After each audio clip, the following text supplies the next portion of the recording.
Olá, seja bem-vindo mais uma vez ao canal CNB Notícias, chegando as informações do nosso país, da nossa política, que está movimentada. Então, você que é novo no canal, espero que você já clique ali no botãozinho para se inscrever e coloque o sininho na opção todas. Você que gosta do nosso canal, não esquece de deixar um joinha e vou pedir muito a vocês que compartilhem esse vídeo, porque nós temos muito problema para levar essas informações. Vocês sabem que a coisa está meio complicada para a gente falar as coisas nesse país. Então, as informações não estão sendo divulgadas como deveriam. Se vocês compartilharem, vão ajudar bastante. E eu tenho um giro de notícias completo aqui, com muitas informações chegando para você que acompanha o nosso canal. Primeira informação que eu trago para vocês tem como fonte a Revista Oeste e fala a respeito da proibição do Lula sobre os celulares dos ministros numa reunião que ele convocou. Já diz o ditado, quem tem medo. E também, quem não deve, não teme. Então, vamos ver aí por que o presidente Lula pediu que ninguém levasse celulares na reunião. Nesta quinta-feira, dia 15, Lula se reuniu com os 37 ministros no Palácio do Planalto. O encontro, que durou 9 horas, foi marcado pelo impasse envolvendo o nome da ministra de Turismo, Daniela Carneiro. Mas o que chamou a atenção foi um pedido inusitado feito pelo próprio Lula e seus assessores aos ministros. Os participantes tiveram que deixar os celulares do lado de fora da Sala Suprema do Palácio do Planalto. A informação foi publicada inclusive pela revista Veja. A intenção dos assessores de Lula era evitar vazamentos de trechos da reunião. Os auxiliares próximos a ministros também não puderam entrar no local durante as 9 horas de encontro. O que foi discutido lá dentro só ficamos sabendo que foi relatado pelo ministro-chefe da Casa Civil, Rui Costa, que disse que Lula pediu para os ministros darem andamento às nomeações de cargos que ainda não foram designados oficialmente. Também pediu que apoiassem e ajudassem Padilha a cumprir os compromissos que ele assumiu, porque ele é responsável pela articulação com o Congresso. Agora, o que foi realmente discutido lá de tão secreto que nem eles mesmos podiam levar os celulares é que a gente não tem certeza. Afinal de contas, se não é nada demais, qual o problema de vazar alguma informação? Eu deixo para você aqui no comentário o espaço para você dar aquela sua opinião a respeito do que eles tanto discutem lá dentro. E como eu disse no começo, quem não deve, não teme. Por falar em medo, e nesse cuidado e prevenção todo que o governo está tendo com o vazamento de informações de dentro das suas reuniões, o delegado Ramagem, segundo também a Revista Oeste, disse que o governo tem medo da CPMI. Ele, que é cotado pela oposição para ser o subrelator da Comissão Parlamentar Mista de Inquérito do dia 8 de janeiro, deputado federal delegado Ramagem, ex-diretor da Agência Brasileira de Inteligência, a ABIN, teve muitos de seus requerimentos no colegiado rejeitados pelos parlamentares governistas.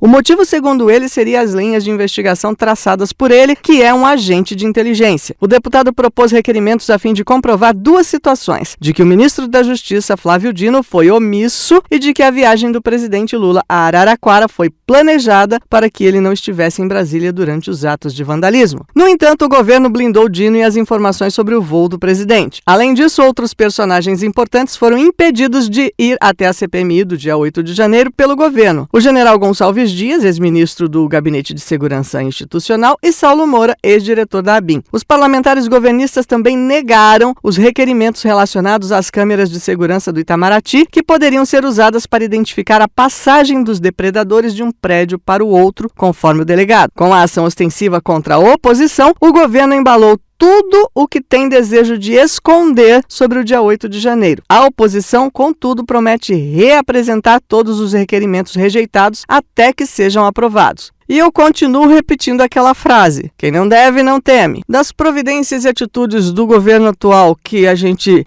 vê que não estão levando a lugar nenhum, mas estão gastando uma verdadeira fortuna, uma delas foi a tal reunião do Conselhão. Segundo o Terra Brasil Notícias, o governo Lula gastou R$ 324.400 com a tal reunião do Conselhão. Só com passagens aéreas, o valor desembolsado foi de R$ 254.700. Na lista de gastos aparecem as passagens aéreas, as hospedagens, deslocamento pela capital, até certificados foram impressos e entregues a eles por estarem comparecendo. Enquanto isso, as filas de cirurgias eletivas no SUS continuam gigantes, não diminuíram, muito pelo contrário, elas só fazem crescer. Aliás, todos os atendimentos estão um tanto quanto amontoados, talvez seja essa a palavra. Bom, eu vou deixar para o final do vídeo 2 matérias que falam praticamente de assuntos similares de pessoas diferentes, que é da nossa série Eles Serão Absolvidos. Mas aqui, antes disso, eu vou falar a respeito de que não está dando certo essa história de baixar preço de carro. Segundo o portal Hora Brasília, a General Motors suspenderá 1.200 contratos trabalhistas em São José dos Campos. Poucos dias após essa promulgação dessa medida provisória do carro popular, a General Motors anunciou que vai suspender temporariamente, segundo eles, os contratos de 1.200 funcionários em sua fábrica, lá de São José dos Campos. A medida, que contraria a promessa do governo de estimular a produção industrial, parece ser mais uma tentativa de liquidar estoques existentes que estão encalhados. Em comunicado ao Sindicato dos Metalúrgicos de São José dos Campos e região, na quarta-feira, dia 14, a GM citou um declínio nas vendas como justificativa para a suspensão da produção, que pode durar até 10 meses a partir de 3 de julho. E o único meizinho do governo de recuo no preço não refresca nada, mas nem faz cosquinha.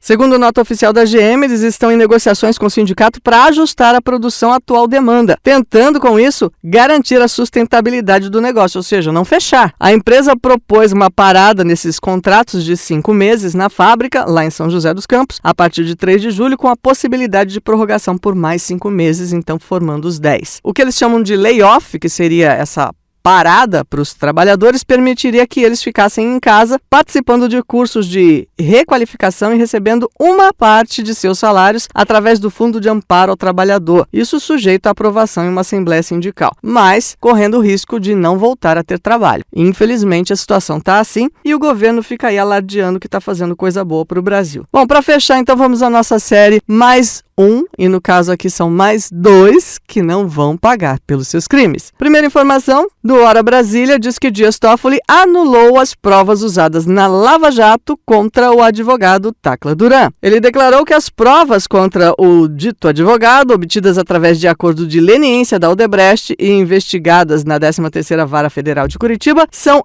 imprestáveis. E essa decisão pode resultar no encerramento do caso contra Duran e até na sua possível exoneração de processos na Espanha, permitindo seu retorno ao Brasil, porque ele está lá, né? Isso tudo também faz parte de um outro caso, que é tentar derrubar Sérgio Moro. Na semana passada, Toffoli concedeu a Duran um habeas corpus para comparecer à Comissão de Administração e Serviço Público na Câmara dos Deputados, onde discutiria acusações contra o senador Sérgio Moro. E aí fica claro, mais uma vez, os movimentos que eles fazem para favorecer a quem lhes interessa ou a quem possa lhes favorecer com alguma coisa. Mas não foi o único, não. Para fechar esse vídeo aqui, eu tenho informação sobre Gleisi Hoffmann. Gleisi Hoffmann e mais toda a galera dela seria o quadrilhão do PT. Você lembra dessa história? Pois o Fachin votou para rejeitar a denúncia contra a Gleisi. Não só contra a Gleisi, como também contra seu ex-marido, Paulo Bernardo, que é ex-ministro nos governos anteriores de Lula. Segundo a informação, Fachin entendeu que não há justa causa para o recebimento da denúncia que foi oferecida em 2017 pela PGR. O ministro fundamentou seu voto em decisão da primeira instância da Justiça Federal, que absolveu sumariamente os outros integrantes, supostos integrantes da quadrilha, seriam Dilma, Lula,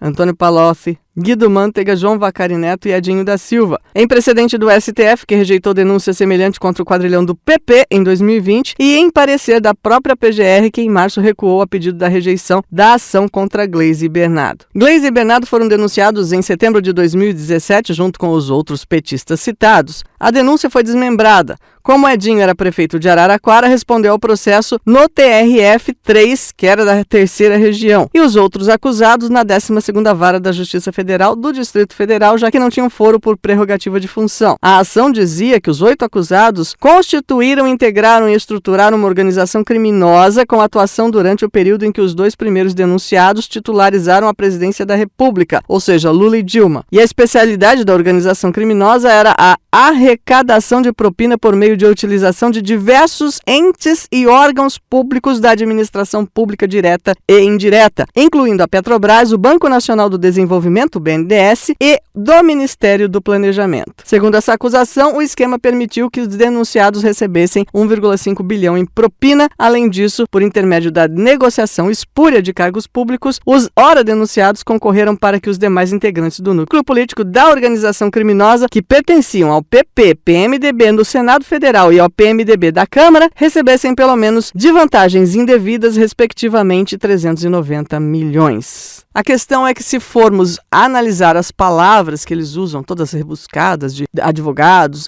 são textos muito complicados e até difíceis de traduzir para o nosso português normal, que a gente entende no dia a dia. É um monte de palavra rebuscada que é para deixar a gente realmente confuso. A conclusão a que se chega é que eles estão em posse de órgãos do governo, podendo atuar nessas ações, fazendo o que dá, usando todos os argumentos para continuar inocentando a turma deles. Eu deixo para você o comentário porque vai ficar muito longo esse vídeo se eu esticar mais a conversa e também porque eu quero saber a sua opinião a respeito. Os fatos estão apresentados e eu espero você no próximo vídeo com mais informações da nossa pátria que está sendo um tanto quanto saqueada. Grande abraço.